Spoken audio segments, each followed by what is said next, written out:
So this is class number 3, and we're going to talk about the importance of the atmosphere. Atmosphere is a very, very important quantity in aerospace analysis. Atmosphere is where the air exists, everything above, you got the earth, everything above the earth, where the plane is going to fly from the takeoff to where it's located. you got you got planes that fly within our atmosphere, outside the atmosphere, and different types of cases. So there are a couple things that we need to keep in mind. And so let's go back to our board. Um, First of all, when we talk about the atmosphere, you have to keep in mind that typically it is constantly changing. It changes from typically changes from day to day, and the reason for that is one day it may be very cold, another day may be very warm, one day may be raining, the other day may be snowing. So this is going to be changing as we go along. It is important to aerodynamics, is important in the study of aerodynamics because everything is a function of many of the parameters that we work in the study of aerodynamics itself. Let me give you a couple examples. Like for instance, many stuff that we do, they're a function of length, velocity, viscosity, which we will talk about today, density, temperature, uh, pressure, and the list can go on and on and on and on. So that is important. Then another thing that is very, very important that we will talk about today is the density. The density is a very, very important quantity and is typically a function, the density is a function of pressure and temperature. Okay, so this is pressure and this is temperature. So you can immediately see that given the value, different temperature, different pressures are going to give me different values for my density. Another term that's very, very important is viscosity.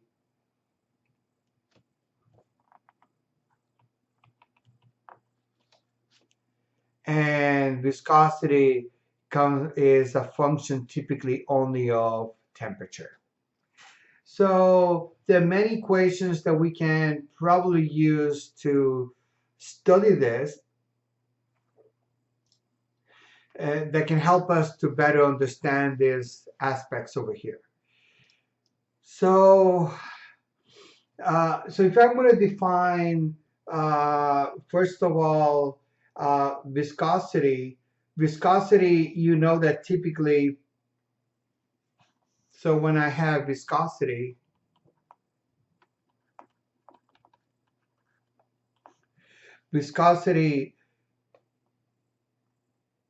is a function, in general, is a function of the gas. Here in this problem, the gas that we are interested is air, but that's what we are trying to do. Is a function of the temperature and pressure. Okay. And so for most of the viscosity can be, you can approximate viscosity using the following equation. 10 to the minus 6 t to the 1.5 divided by t plus 110.4. This is for gases with a temperature less or equal than 3000 Kelvin. Okay, and if it's less than 3000 Kelvin, it doesn't, the viscosity does not depend on pressure.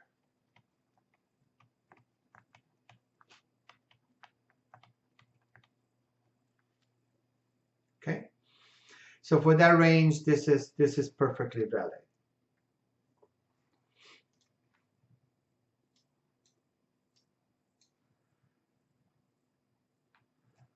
Okay, with that said, let's see some equations that are important that we'll be using throughout the class today. Before we go to the equations, let's go and understand what the atmosphere look like. So one of the things that you have to keep in mind that when you do this is where most of your this is your stratosphere, mesosphere, thermosphere, exosphere. Okay, so all these satellites are typically here uh, in the exosphere. So if I have a satellite, this is the location where they will typically be. The thermosphere is very, very hot. It's typically where your space shuttles or your space shuttles will go, or spacecrafts. That's where they will fly. The mesosphere is a very cold. This is a cold. Right here is very cold. So this is refers to this. And then stratosphere is where your jets fly. Okay. Typically, your airplanes. This is where your military aircraft may fly, but typically here, somewhere between here and here, this is typically very close to here is where uh, your uh, your airplanes fly, like a Boeing 787, etc., etc. Okay, so if I look at a typical temperature distribution, a typical temperature distribution is going to look something like this, where here this is the altitude. So this is as I go in the height, where you are talking, this is sea level.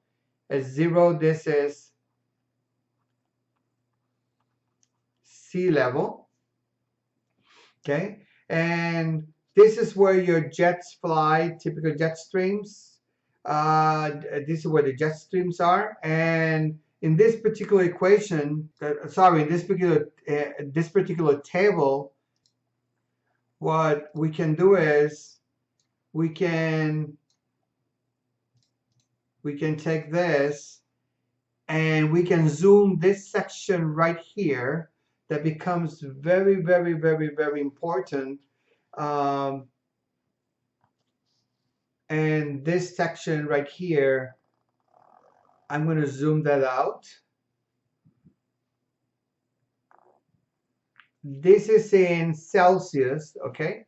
And I'm going to convert this plot in kelvins and have this H in kilometers, typically.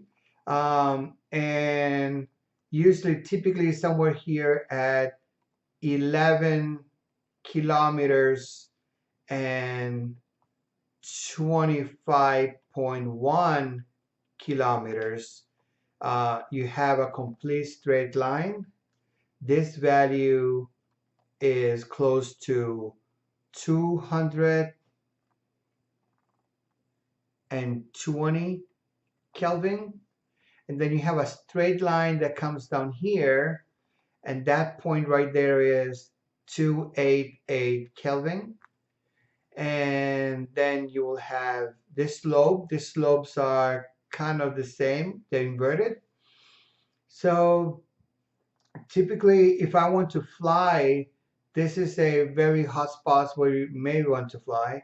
So what you have is a typical aircraft maybe flying a plane can be flying here, let's say a typical Boeing 747, maybe a supersonic aircraft like in the old days that you had the Concorde, they fly in this region over here. I'm sorry, maybe lower than that, somewhere over here. Um, and nowadays they are trying to redesign this with new, um, they are trying to redesign this with new specifications. So this right here is nothing else than 1 over a, and that will be kind of like inverted slope right here. It's the same slope. So if I am going to explain how this relates to this, I'm going to change the colors for a moment. This section right here is Stratosphere. This right here. And then this section, and on, that would be this guy over here.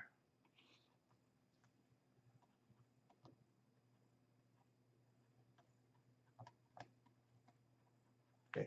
For our interest, this is the region that we mainly are very interested in, because this is where your flight is going to be at. This plot is very, very, very important. It tells you how the temperature varies with the altitude, right? There's a region that's kind of constant. This is region where it's a linearly dependent and it changes in its values. And those are the, and we can see, as I mentioned before, that many of these quantities are temperature dependent, right?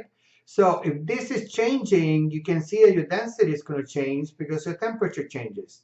In this region, you can know that maybe your temperature is kind of constant, your density is constant because the temperature is constant. So your book has a couple of nice charts. Those charts, table 1.1, let's say, that particular table basically tells you different how to find the viscosity for different temperatures. This is the viscosity for many temperatures. So typically what we do is we come in this table and we will find the temperature that we have. We may interpolate. Once again, I just wanted to go over the interpolation. I know we went this in a simple example. The interpolation consists in the following. So if I have a line, I know a value here, okay, let's call that value x1. I know a value here, let's call that value corresponding value y1. I have another value here, let's call that value x2 and y2. Now, I want to know what is the value y if I knew this value, let's say x3. So I am very much interested to know what is y3. In order to do this, we can use the slope equation. This is linear interpolation.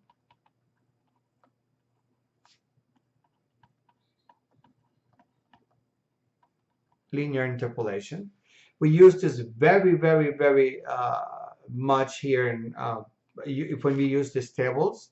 And assuming that linear interpolation is valid, what we can do is, we know that your slope equation typically is y is equal to slope x plus your intercept b, right? So the problem reduces to find these values.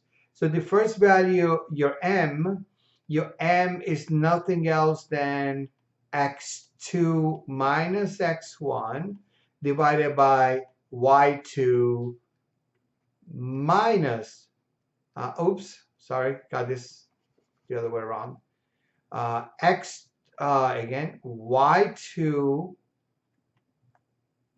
y1, x2 minus x1, okay? Okay, that's how we find the slope. And then in order to find the intercept, we can put the slope back in here. These are all numbers now. We know these numbers.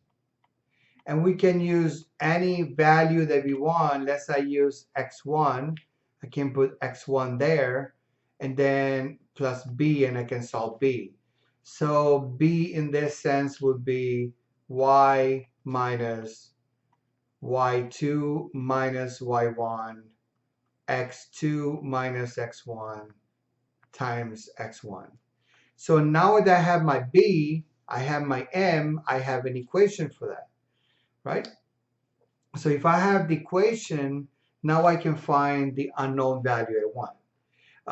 Let's do an example. Uh, a very quick example, just so you can understand how this works. So let's suppose I have this, and I want to find what is the value here at 500. Okay, 500K, I would like to know what the value of mu is. And I know these two values. So I want to find mu. Okay, let's suppose this is my y. So the equation actually looks like mu is equal to mu2 minus mu1 divided by temperature 2 minus temperature 1 multiplied by T plus B. Okay. So your moment, your slope would be between these two values. This would be 2.992 minus 2.272 divided by 600 divided by 400, and that gives you a value of 0.036. So now you have mu equal to 0.0036 times temperature plus your intercept. To find your intercept, use either one of the values. Let's say I'm going to use this value, 2.992. 0.00036. Again, I'm using this value right here, multiplied by 600 times our intercept b. So b will be equal to, so the value is 0.832. So that would give you a value for that means your new equation then will be mu is equal to 0.0036 multiplies T plus 0.32. That means if I knew my temperature here, then I replace that and I can find my mu. So for our particular problem, we know that your mu will be 0.0. This is the mu I'm interested over here. Okay, for this particular value, 500K. So 0.36 multiplied by 500 plus 0.832, and that would give you a value of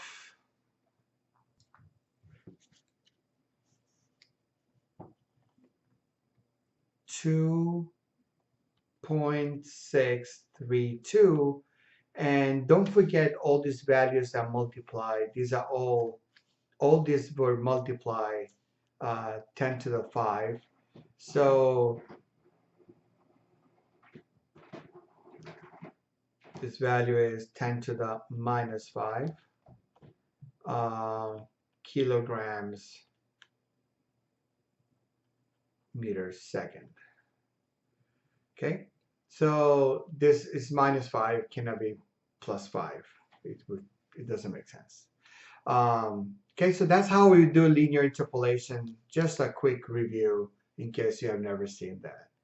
Um, then we also have various atmospheric pressures for different altitudes. You can go and find different pressures, temperatures, densities, viscosities, and speeds of sound as well. Your speed of sound also changes with height. Um, so this is a typical value that you know at sea level. Anytime you see zero, we are talking about sea level. And this table continues here, uh, more from up to 20 kilometers. And if you just remember, we are basically interested up to about 20. This is where we fly. Okay, we can go up to 25, but 20 is okay. So that's why this table goes to 20. We also have its counterpart for SI units. Now in the SI units it goes to 40 because that's the conversion for that. Um, so this is how atmospheric pressure quantities actually work. Okay, so with this said and done, um, there are a couple more things that we need to understand how atmospheric pressures work. Let's suppose this is the absolute pressure. In this particular case, we talked about this, that this is the absolute pressure from the sea level. This is zero pressure. Then this is your negative gauge pressure, positive gauge pressure. This is atmospheric pressure. This right here, the atmospheric pressure, and this absolute pressure is less than the atmospheric pressure, and then this is greater than the atmospheric pressure, just because you are positive and here you are negative. So when you have, this is reading the gauge, is reading your delta P, is reading this difference, but your gauge is reading this delta P, then it's reading this difference. And this is important, but this is the absolute pressure minus your atmospheric pressure. Okay, so with that said and done, let's continue with our discussion now. What are the equations that we actually need? We need a couple of equations so we can understand this whole thing. So let's go back to my black marker. So for the case of we know a first equation we talked about last time is the ideal gas flow equation. The ideal gas flow equation says the pressure is equal to the density times my gas constant times my temperature. Okay, this is an empirical equation and it was derived for ideal gas. Also, we know that for the case of hydrostatic pressure, the hydrostatic equation is given by the following equation. Okay, minus rho dH. Okay, to better understand what is this, the hydrostatic equation especially, let's go ahead and derive this equation for you, where it comes from. So if I had, this is your ground, okay, this is your height, h is your height, and if I took this now and I took a small segment right here where this is dh, it's a small differential dh. So this d is not a distance, this is talking about differential. Okay, it's like talking about delta p related to delta h. So instead of using that, if I make this delta very, very, very small, then I can make it delta H and I make it this delta P. So what I basically want to do is, this is whole air. And let's suppose I want to just take a small cube of air. Okay? So I want to take a cube of air. Okay? Or maybe just take an element. Let's call it the element of air. So it's not, you don't think it's all distances are one. Okay. So in this element of area, element of air, we're going to consider this is an element of unit area. So if I take this element and I draw it again, my element is going to look something like this.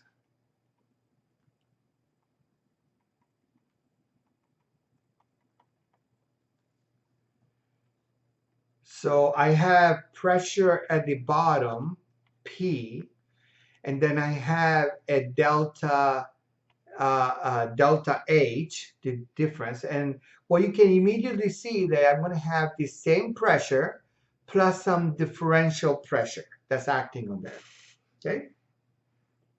So what I'm going to have is areas at the top and the areas at the bottom. This is area, element area. So the differential equation then is going to relate to the variation of P. Is going to be a function of the variation of H and the local value of P, rho. This is what this equation is saying, and this basically comes from here. Consider this. If I take a sum of forces in this direction and make it equal to 0, a static case, so what you will have is you have positive P minus P plus dP, and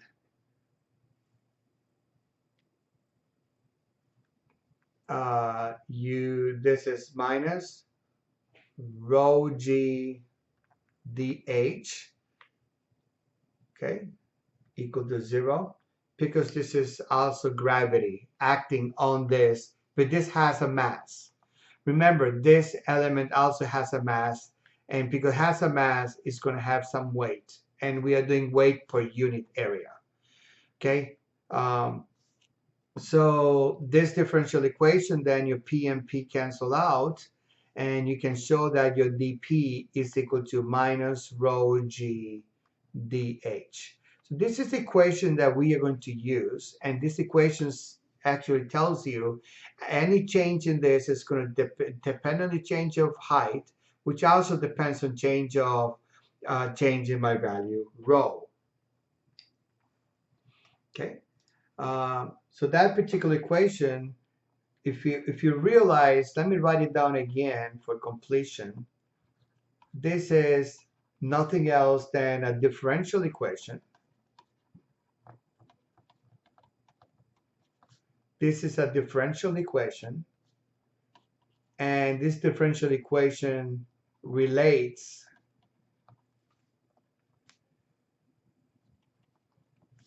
the variation in P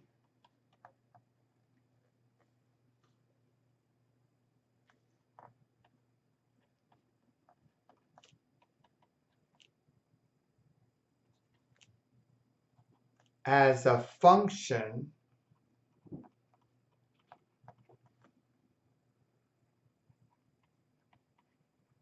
of the variation in H and the local value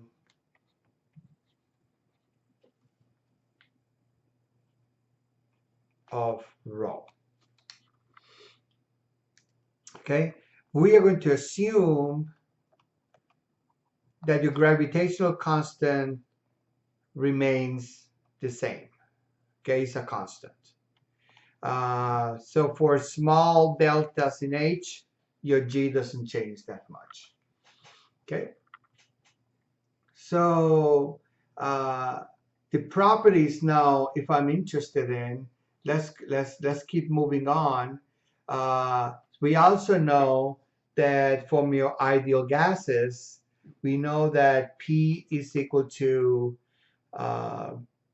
rho RT. So what I could do is I could say del P dP minus rho g dH, and I could divide both sides by P, But now just realize that your P, I can put here nothing else than rho RT from here, from the ideal gases.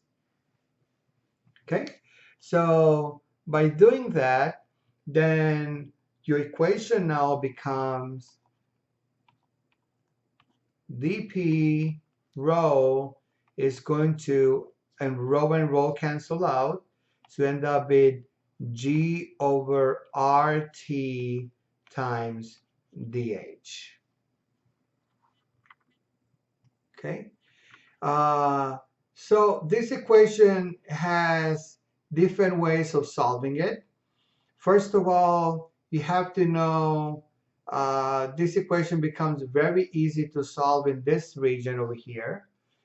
As I mentioned to you previously, your variation looks something like this, where this region is 11 kilometers, and this is about 220 Kelvin. From here to here, this is the stratosphere, okay, and it's constant, okay. So for that particular region,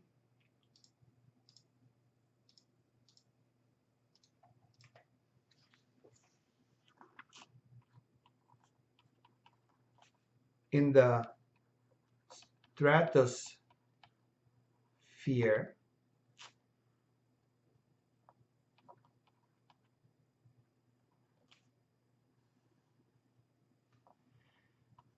T is constant, as I just mentioned to you. Okay, so that means that my equation then becomes something like this, okay, minus G times RT, and I have DH. And note what I'm going to do now. This is all constant. This is constant. So now I can go and I can integrate on both sides. If I know a point, let's say P1 to P, uh, uh, P2, and H1 to H2, and this integration will give you the natural log of P2 over P1. This is the natural log. And this is a constant, so the constant remains outside. And this is a straight integration, so this is H2 minus H1. Okay, so this becomes quite easy, and I could also, I'm always interested in the temperature mainly, so what I could do is I could elevate to the e power on both sides, and from here I can show that my relationship of my pressures 1 and 2 are given by the following equation: minus G RT H2 minus H1. So this is, at the end of the day, this is the equation that you care for and you want to use. Now, there's a couple of more things that are very interesting that we can also do. We also know that, since we know that P1 is equal to rho 1 R1 T1, and we know that P2 is R2 P2 is equal to rho 2 R2 and T2. This is from ideal gases. Okay, so if I check now my equation and I have P2 over P1, I can immediately see this is air, so air is actually the same value, and in the stratosphere, T1 is equal to T2 is equal to T.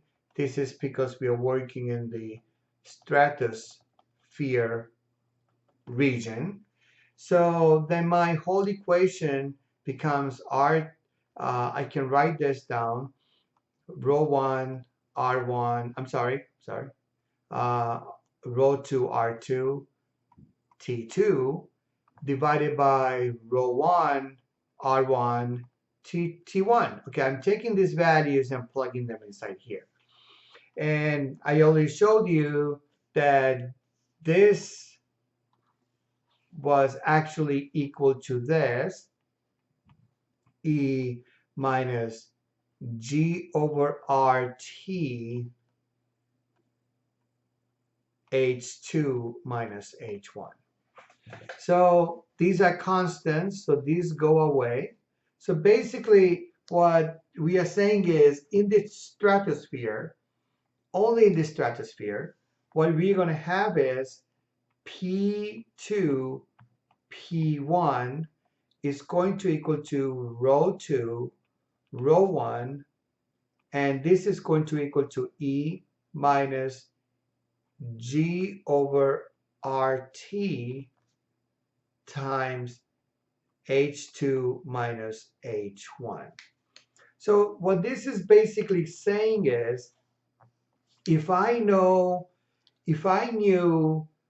my initial height, let's say sea level, where I know all these properties, and I want to, well, in this case will not be sea level, right? So we have to start a starting point, and let's say in that plot that I just gave you, I know at 11 kilometers, right there, at that point right there, that can be your H1, and maybe I'm interested in finding that H2 right here. Okay, maybe I'm interested to know what are the properties of H2. If I give that value H2, what will be the properties of my rho? So I can find these values from, if you found these values and you knew all these values, you can find this other, you can find the unknown values that you're looking for. Okay, so this equation is very, very important. It's very good. There's many aspects of it. Only for the and I'm writing down again. Only for this region, uh, stratosphere. Only for that region. You can show that first of all that P2 P1 is the same as rho 2 rho 1. That's one relationship that's very useful.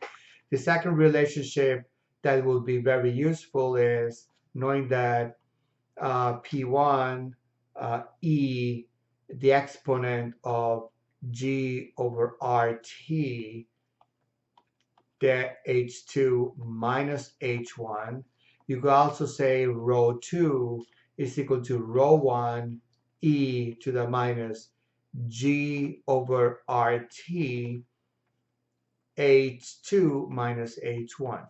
So we can use these equations, but this is where these tables come from.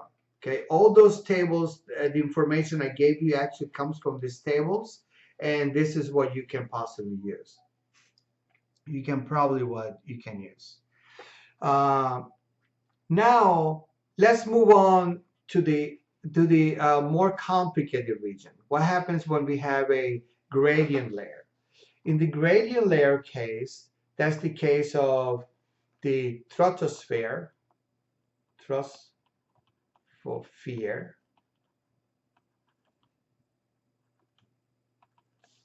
We are talking about this region right here.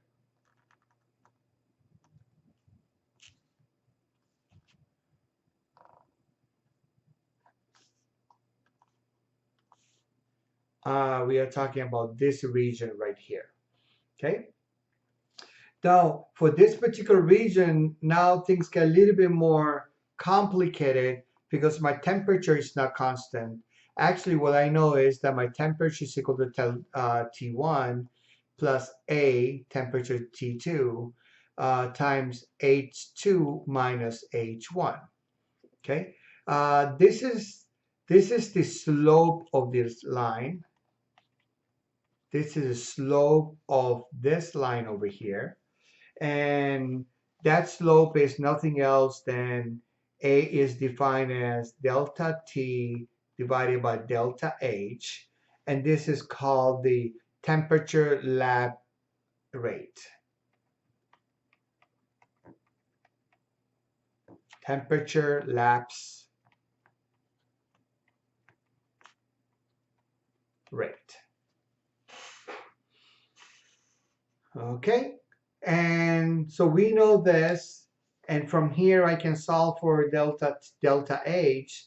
Delta H is equal to 1 over A times delta T. Okay, and now you can immediately know what I will be doing. I'm going to go ahead and start with this equation again, minus rho g delta H. You see, this is the same, so I'm going to plug this inside here, and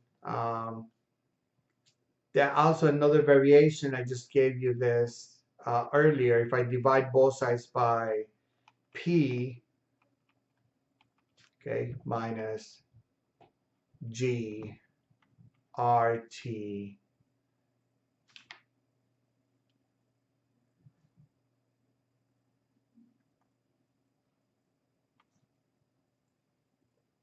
dH. So I can plug this inside here, and you find this is dP over P is equal to minus G sub 0 RT A dt. Okay, so now what I could do is I could go ahead and integrate on both sides. dP, sorry, over P will equal to minus, and I am so sorry with all this derivation here, but it is important that you understand the consequences of what we are actually trying to do here. So I can integrate here from P1, P2, and I integrate this from T1 and T. Okay? So if I did this integration now, the integration looks kind of similar to what I had before. P2, P1 minus GR times A, natural log of T2, sorry, there's a 2 missing there, and T1. And what I could also do is, again, I could go ahead and elevate to the exponent. And we know the exponent to the natural log is equal to what's inside here. So we could show that P2, P1 is actually equal to T over T1 to the power of G over R times A. Okay. Also, just knowing from our previous relationships, we can, from the ideal gas law, if we just compare the ideal gas law, P2, P1, this is rho 2 R2 T2 divided by rho 1 R1 T1. Gases go away. So now your relationship becomes rho 2 T2 rho 2 rho 1 T1.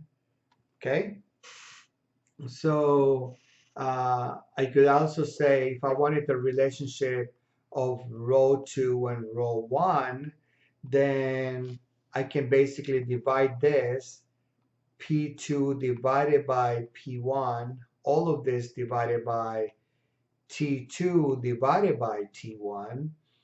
And so just doing a little bit of algebra here, we found what this guy was. we found a relationship for this that is actually is equal to uh, T2 over T1 minus GR times A. We know that relationship, so we're going to plug that relationship in here, minus GRA, and then this is nothing else than T2 T1 minus 1. So from this particular relationship, if we combine all the terms, what you can show is that if you want a relationship of rho 2 rho 1 is equal to T2 over T1 minus G over R times A plus 1. Okay? And for air, you can show, and for the stratosphere, you can show this is equal to 0.0065 K over meters. So you know that relationship, that value is given. And the equation actually becomes a little bit crazier in how you evaluate all these terms. But the one way you do these problems is you have your problem, right? So you go from here to here and here. So when you start this, you're going to start right here. Why? Because you know the value there. You know this rho 1, you know your P1, and you know your temperature 1. This is the values at sea level, okay? So what you're going to see typically, I'm going to use SL for sea level. So anytime you see SL, refer that to sea level, okay? So from here, I can use this relationship, the last relationship I just found, to find my rho 2 and my P2, okay? That relationship in that location will look like this.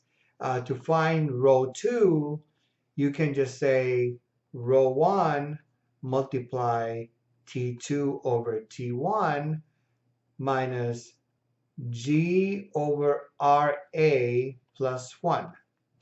And then P2 would be P1 multiply T2 over T1 minus G over R times A. Okay, so sorry, this is this value right here. Okay, so now that we know that value, we can use that as the beginning value for this next region, that typically this is where your plane is actually flying. So it's a two-step process. This is step number 1, right?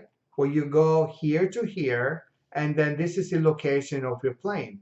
This is where your plane is flying, and this is where you want to find all your properties at, okay? And then to find your properties there, then you know everything is constant, and we go back to our previous equations where we can say at that location, I know that my rho 2 will be rho 1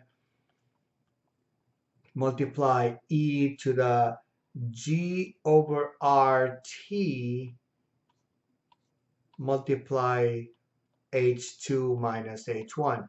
This H2 is this distance right here, okay? So now when we start this equation, we reset this to H1, and this is my H2. In this location, we'll go from 1 to 2, okay? Now my 2 becomes 1, and I want to find it at my location 2.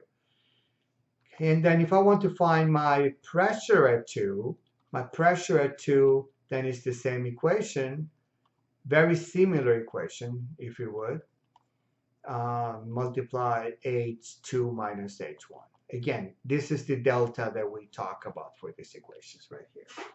Okay, that is the process that we want to use in our analysis. And the next, you're going to see a couple of examples how this actually works. But typically, if I say a plane is flying at a location then you want to go from here to here, from here to there. And typically, it's a good idea to have these values handy. And what I would like to do is I would like to invite you to actually do these calculations by hand, um, and to be able to show that actually, indeed, the values that you get in these tables are the values that we use. So this basically will conclude. We will from here we will move on to do uh, one or two examples to understand all this. But this wraps up the theory part of the atmosphere.